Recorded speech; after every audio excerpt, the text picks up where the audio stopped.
బాబు ఎత్తు పవన్ చిత్తు చిత్తు. చంద్రబాబు మళ్ళీ తన సహజ నైజాన్ని బయటపెట్టుకున్నారు. చెప్పేదొకటి చేసేదొకటి.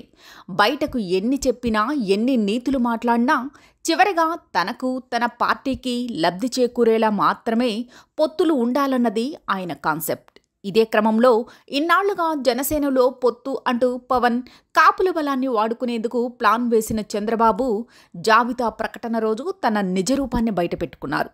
తొలి విడతలో మొత్తం 118 సీట్లకు అభ్యర్థులను ప్రకటించిన చంద్రబాబు తెలుగుదేశానికి 94 సీట్లు, జనసేనకు 24 సీట్లు ఇచ్చారు.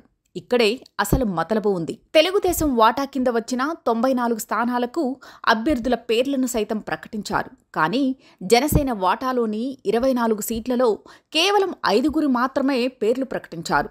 ఇంకో 19 స్థానాల్లో ఎవరు ఉంటారన్నది తేల్చలేదు. అంటే అక్కడ కూడా చంద్రబాబు సూచించిన వాళ్లనే జనసేన తరపున పోటీ చేయిస్తారా అన్నది తెలియాలి. ఇక జనసేన టీడీపీ కూటమి 57 స్థానాలకు అభ్యర్థులను ప్రకటించాల్సి ఉంది. వాటిలో జనసేనకు ఎన్ని ఇస్తారో చూడాలి.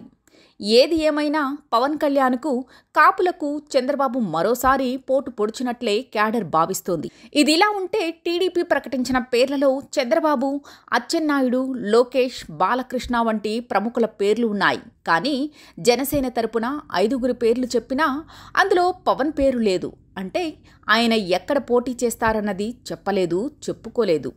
ఆఖరకు సేనాని పవన్ కళ్యాణ్కు తన సీటు తాను ప్రకటించుకోలేని స్థితిలో పొత్తుకు సిద్ధమై చంద్రబాబుకు తలొగ్గారని జన సైనికులు, పార్టీ మద్దతుదారులు ఆవేదన చెందుతున్నారు.